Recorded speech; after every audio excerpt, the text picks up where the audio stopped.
Good afternoon. Welcome to The Big Show. The Big Show brought to you every single day at 5 o'clock or right around 5 o'clock, and we do our best to try and bring you everything we are talking about. And of course, it is the Steelers right now that everybody really has on their mind. Tomorrow at 2 o'clock, they will apparently introduce Mike McCarthy as their head coach. There's some discussion that he might bring Al Harris with him as his defensive coordinator, but who knows? At the end of the day, there's a new coach, and a lot of people seem to have a lot of different and very weird, what I would call ideas about what is actually going on with respect to this whole thing. Look, I understand why, people were upset with the whole fact that they didn't get one of the younger guys. Of course, here's my thing. I'll tell you this much right now. If you watched the Rams yesterday, do you really want the Shula kid? I mean, the defense looked completely lost. They looked completely lost. And, of course, it's not his fault that there is a fumbled punt. But at the end of the day, if you think about it, there is no there was nothing about that defense that looked to me like where I said, wow, that's a really coached, good, well-coached unit. And you know what? If you read stuff from Rams fans, they'll tell you that it probably was, in many ways, the defense that it was the reason that the game was in Seattle to begin with, because the defense let them down a lot this year. And, in fact, many of them were like, you know what? Please, somebody take Shula off of our hands. Now, you look at what Art Rooney said the other day, and again, I don't know that I completely buy everything that he said, but one of the things about Mike McCarthy is he's a good football coach. And since he's a good football coach, you bring him in, and really what it comes down to is the roster. And I think one of the things that we focused way too much on in the last couple of years is the coach and not the roster. I look, for instance, at a team like Seattle. And, the Eagles are another team. In some ways, the Texans, even though they did have their first-round pick, quarterback, these are teams that built a roster around the quarterback position. Steelers' roster's never been good enough. They don't have enough at receiver. They don't have enough at, I would say, at any of the skill positions. I'm not sure how good their offensive line is. I'm not sure how good their defensive line is. I don't know that they have actually enough in terms of corners, even though they signed 65 of them this year. I'm just telling you, when I look at some of these other teams that are winning, one of the biggest things that pops out to me is that the roster is what allows them to win. And I think Mike McCarthy probably has won enough and has been around enough winning organization in terms of, building from within, that it might actually work, where Mike McCarthy comes in and he's sort of that bridge coach that gets you from where you're at to where you want to go. And maybe he's not the guy that gets you over the top, but let's face it, he's a good, good developer of quarterbacks. You just never know. I just think people hate the idea because they wanted so badly to have one of these young guys. And by the way, it looks like you'll probably get a chance to see one of these young guys. What's his name? Scheelhaase or whatever his name is. He interviewed with the Browns today. He's interviewing with the Bills tonight. So you might get a chance to see what that's going to look like, even though he's 35 years old and has very little experience. One of those organizations might take a shot at him. But the thing about that is there's a risk reward to it. And I just think that that Art Rooney and company, they didn't have the stomach right now at this point to go forward and do it in a way where they were going to take a chance like they have in the past. And quite frankly, it's one of the main differences between Dan Rooney and Art Rooney II. Dan Rooney was forward thinking. Dan Rooney was very progressive in his thinking. Dan Rooney was a risk taker. He was willing to go out and make choices that, you know what, weren't necessarily the safe route all the time. Art Rooney II is a lawyer. He's a lawyer by trade. He's a lawyer the way he runs things. And I'm going to tell you, I think that, you know what, if you look at the moves that he makes, he's not really a risk taker. He takes the safe route. Joining me now from the Pennsylvania Sports Network midday show, Joe Lednowski. Joe, I know you live up near Erie, so I can't imagine that you've made it out of your house much over the last 2 days. No, absolutely made it out of the house. If we stayed in the house every time we got a foot of snow, the divorce rate would be quadruple. No, you got the show must go on. The show must go on. I will say this: driving to the TV station yesterday morning was a bit of a challenge, but there was a Porsche 911 that was in front of me going up 79 to the city. I don't know if you have the means to own a Porsche 911, you should have the sense to not drive it in a snowstorm. But that's my story. That's all I got. No, I got you, man. Well, I mean, I'm glad to hear you only got a foot. We actually got more than a foot where I live. But nevertheless, been talking about Mike McCarthy hire. And I think that there is a little bit of a misnomer kind of about why he was hired. Is his Pittsburgh ties? Yeah, that probably, knowing how the Rooneys operate, that probably played something into it. But as I just said, it feels like it's a safe hire. It feels like that's sort of the route they wanted to go because they don't feel their roster is really in a place where they are, ready to win. And so you can bring in a young coach and he could grow into his position like they did with Mike Tomlin, who basically had inherited a Super Bowl roster. It's interesting because everybody wants, nice and shiny and new and innovative, right? And that's where Scheelhaase kind of got to the front of the line. And now, Andrew Filippone's reporting that Chris Shula absolutely bombed the interview. I mean, in reality, are we just, is it an ageism thing?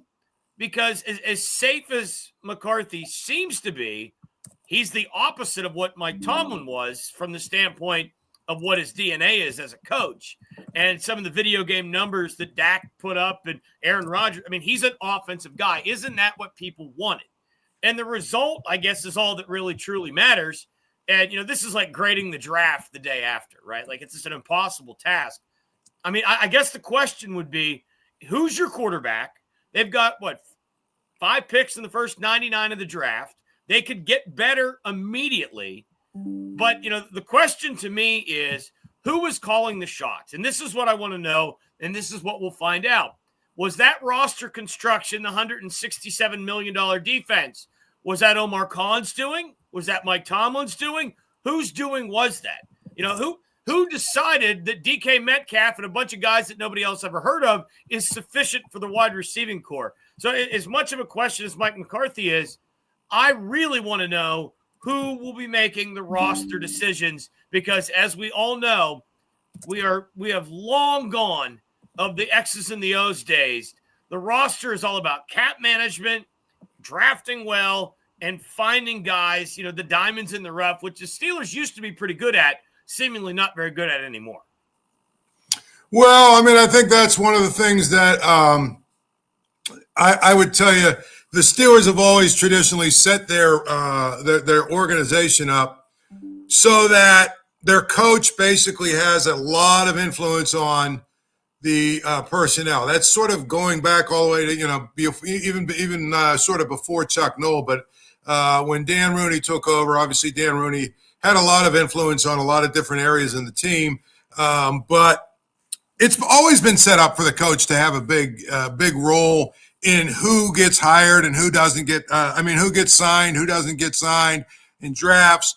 Obviously, I think Mike McCarthy coming in from the outside, Omar Khan and Andy Weidel probably will have a little bit more influence or a little bit more of a final say or an influence on the final say than they did probably the last 5 years with Mike Tomlin in place, Because Mike Tomlin had been around for so long, he had basically earned his way to becoming the most powerful guy in the organization, not named Rooney. I don't know that McCarthy will have that much power, but he will have a very long and large influence on who they sign and who they put on their roster. I'll be curious to see what they do with 5 in the first 99. You can flip the script almost overnight in terms of how do they want to get better. Do you go out and do you go wide receiver in round 1?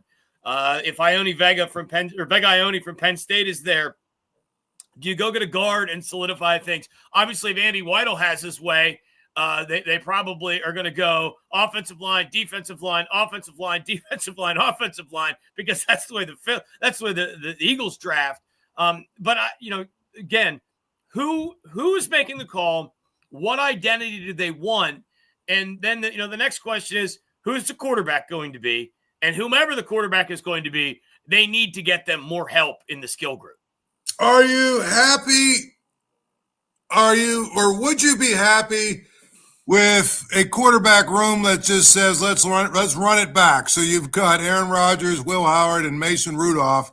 You run it back with that group, and you try to figure out this year if you have something in Will Howard in terms of, Mike McCarthy obviously working with him every day, watching him at practice, maybe even watching him in some of the preseason games, and maybe giving him some opportunities, as it suits during the season.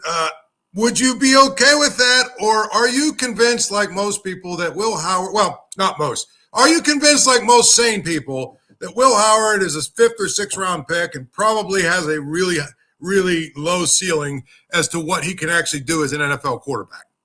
Well, I think I'd like to talk to those people with their opinion on Will Howard and ask them what they thought of Kenny Pickett. And then we'll kind of revisit what I think of their opinion of Will Howard. Aaron Rodgers was fine. I don't think when you looked at the Steelers and you thought to yourself, boy, if we only had we'd go win a Super Bowl. That offense, again, was too inconsistent. I think the best thing that happened, quite frankly, in the offseason is, getting rid of Arthur Smith. I just did not like anything that Arthur Smith did. I thought the only weakness or the only strength he had, he never utilized. He never stretched the middle of the field with John O. Smith or Pat Freiermuth. When you've only got one wide receiver and you want to lead the world in horizontal passing, I can't understand that philosophy for 1 second. But again, if it's Aaron Rodgers, fine. That's all right. Aaron Rodgers won't cost much. Will Howard won't cost anything. Mason Rudolph won't cost anything, because I don't think they can put any more draft capital or any more finance into the quarterback room unless it's with a first-round draft pick 2 years from now. I know that they wanted to be on the stage today, but, let's be honest. If you're Omar Khan or Andy Weidl, you have to be licking your chops at what the cost would be for Arch Manning or CJ Carr next year. And again, people may not like it. I've suggested trade everybody. Joey Porter Jr. is probably worth a first-round pick. I doubt DK Metcalf's worth a first-round pick. Is Highsmith worth a first-round pick? You've got a ton of picks in this draft. Do you start shuffling the deck? Imagine being able to go into the 27 draft with already 3 first-round picks. That, to me, would be the movement that you would need to get a guy, especially if you're going to be, 7-10. If you're not going to be awful, you're still going to have need some ammunition for upward mobility. The thing I will say also, that probably when we talk about personnel, you got to think about this. Mike McCarthy is going to want to have 3 receivers out there on the field at all times, which means the 97 tight ends that you have acquired, some of them are probably going to have to go, but the other part of it is you're going to have to use picks in order to get receivers. I think you've got DK Metcalf, and after that, I'm not sure you really have a 2 or a 3. I know Calvin Austin and Roman Wilson, people like that. If they're 4 and 5, I think you're in pretty good shape. But you got to go out and get some receivers, so you're going to have to use some picks for that. I think you're going to need at least 1 more corner, if not 2. You still need another defensive lineman, even though you went and got one last year because you don't know what's going to happen with Cam Heyward. I mean, there are some real legitimate holes in this roster. And I think that's, the other part of it is when you change to a new coach, he wants different personnel packages and groups than what you probably are running. So, you're going to need some different parts that you don't need that you didn't need this past year. I think, honestly, like I said at the start, and I think you were on when I said this, I look at your beloved Philadelphia Eagles. I don't think Jalen Hurts is this great quarterback, but they built an incredible roster around him, a really good roster around him, and they were able to make it work. To me, I think the Steelers, they'll find a quarterback. I don't know when or where, but they'll find one. The biggest thing to me is, what are they going to do to make their roster better? Well, if they are going to try to do this on the fly, which I don't know, the rebuild on the fly doesn't seem to work. But, a couple of guys that I think would be very interesting with the Pittsburgh Steelers, and I know they don't have the measurables per se, but I think they have the athleticism and flexibility. And if you've messed around with any of the draft simulators, you can always seemingly get them when the Steelers are picking. I think the Pons kid, the corner out of Indiana, would be spectacular. I like the physicality in which he plays with. I know he's only 5'9". I don't care. I watched the tape. And then Zane Durant, the D tackle from Penn State, seems to me would be the absolute perfect fit to replace Cam Heyward because he's not, 345 pounds. Penn State, James Franklin did not like those big interior tackles. He's barely 310, I think. He would be, and very athletic. So, if you're going to go with that route, which is fine. I can get, but you have to draft like you're going to win now too, right? Like to your point, and maybe you ask yourself, is there a running back that we need to take with one of those first 5 picks in the first 100? Because I don't know that Jalen Warren or even though Kenny Gainwell repeatedly shows, given the opportunity, that he can be a number one, and because he performs like a one when he gets the workload. But are either of those guys backs that you think you can take into the future? So, there are a lot of questions, again, the offensive line, are you on board with everybody there? What's the deal with Siamalo? Is he down? Is he back? Is he going to be the player that used to play next to Jason Kelce? Because he's not looked like a great offensive guard since he's lined up next to Jason Kelce. Is that the guy that's the future of your left side? So, there are a lot of questions, but like I said, until we start figuring out who's the one that's making the decision, and if Mike McCarthy is in fact making the decision, I wouldn't be surprised at all if they didn't go guard, wide receiver, wide receiver, wide receiver. Siamalo, by the way, is a unrestricted free agent. So they're going to have to address that. Yeah, but again, that's why McCarthy will have a very big say in what they're doing because, again, the Steelers always set it up that way so that the coach can build the kind of roster he wants. But again, I look at the Eagles. I look at the Texans, although they did get a first-round quarterback who I'm not sure where he fits in. But I look at Seattle, for instance. They built a roster, and that defense Seattle has is ridiculous. And very young and ridiculous. They've got a really good offensive line. They got Kenneth Walker. They've got. And then all of a sudden you plug a quarterback in who's competent, and next thing you know, that team is in the Super Bowl. So I think that the first thing that needs to happen is we've got to figure out who the coordinators are for Mike McCarthy and whether or not he's going to call his own offense and all that other stuff. That could be the case as well. It looks like if you read what's out there, it looks like this Al Harris from the Bears is probably going to be their defensive coordinator. So you're going to have to find some players that fit what he does versus what Terrell Austin and Mike Tomlin did. Well, remember, at once upon a time, Al Harris was the best nickel in the NFL. Right. So I would imagine that with that defense might get retooled, and you're going to need another corner. Is there a corner that you take with the first pick? Right. But but my point is they've got a lot of picks in the top. And my thing is, I think if you were to go and try and trade those picks to move up, it would be a mistake. To me, it feels like you need to use those picks to go get guys that you can, put in your lineup that are young guys, obviously, rookies that you think will help you, this year to an extent, but more so down the road in the next couple of years. Paul, there was a time when we thought the Steelers had totally lost their way in how to draft. Right. The last 2 drafts, they found their way. So, I mean, do you want bullets? Absolutely. But if you have the opportunity to get 5 of the top 99 players in this draft, Andy Weidel and Omar Khan are on a bit of a hot streak. I'm not trading that. I'm not trading that now. Yeah, that's the thing. So, again, you got 5 in the first 99, Joe. You can make your team better quickly. Yeah, absolutely. But you've got to make sure that you're aligned with your head coach and your coordinators as to what they're looking for.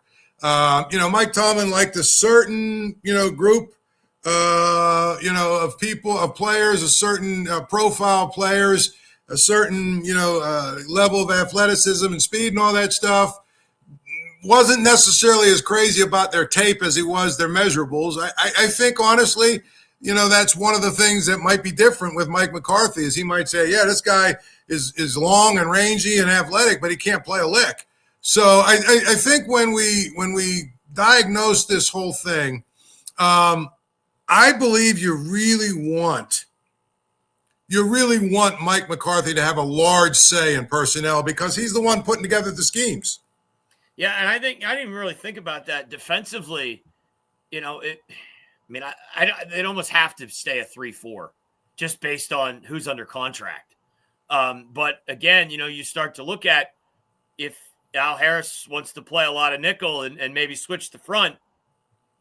You've got Herbig, you've got Highsmith, you've got Watt. Unfortunately, Watt is probably the most unattractive while being the most expensive. But if you are going to try to flip that front 7, you could get a very sizable return on Herbig or Highsmith. Yeah. Well, Herbig, I think Herbig is a little bit younger, but I think you could move on from those guys in some ways. Highsmith, Herbig, and listen, I think I said this to you on your show. If someone wants to give you anything at all for TJ Watt, I trade him. I know that is blasphemy, but boy, with the exception of like Derrick Harmon and some of those offensive linemen, I think Black's going to be a really good player, by the way. With the exception of those guys, then you can convince me that would be the case for Joey Porter Jr. as well. But you're right. I mean, you are sort of a blank slate in many respects. It was a clean break, and you've got a new coach. Do you have a new quarterback? You're going to have new coordinators. So now no better time than the present if you are going to make a huge organizational shift than right now. Right.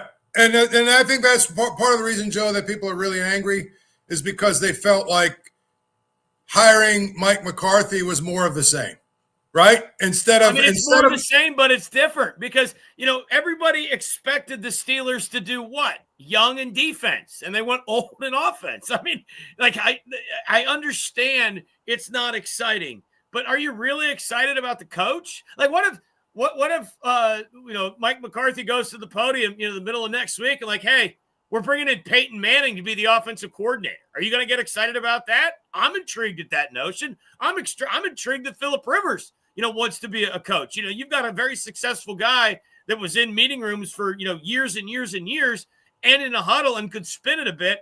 I want to know what he has to think. So again, I understand it's not excitement, but your expectation was based on past history. Most organizations don't just do it for the sake of the Steeler way. So I'm gonna reserve everything until we actually see the product in the field.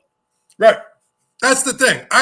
Here's the other thing, Joe. I need to see what the schemes are going to be. What schematically are they going to do? How are they going to do things? I think we can pretty much clearly, know that Mike McCarthy is going to want to have three receivers out there a lot more than Arthur Smith did. And that means they have some work to do to rebuild the receiver room.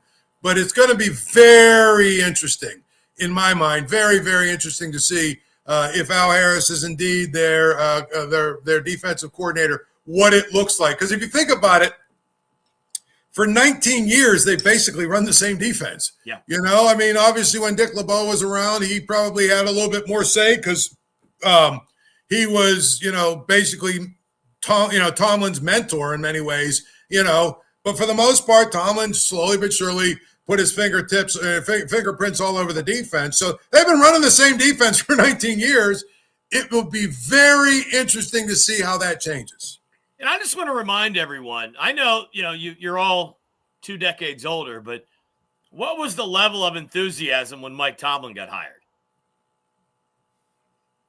Well, nobody knew who he was. That's what I mean. And there was actually, it's funny, it's kind of the opposite. There was actually a sentiment that a lot of people wanted Russ Grimm, which is exactly the opposite of what they want now. Now they want, young and new and innovative and everything else. I think there was just, who is this guy? You know what I'm saying?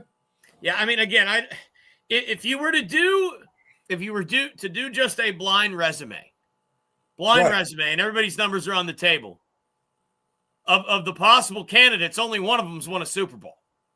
So, I mean, that in of itself is something that intrigues me. And, say what you want. And I don't know. I mean, McCarthy in Dallas was okay. I don't know how much blame or credit you can give Jerry Jones for helping or hurting him.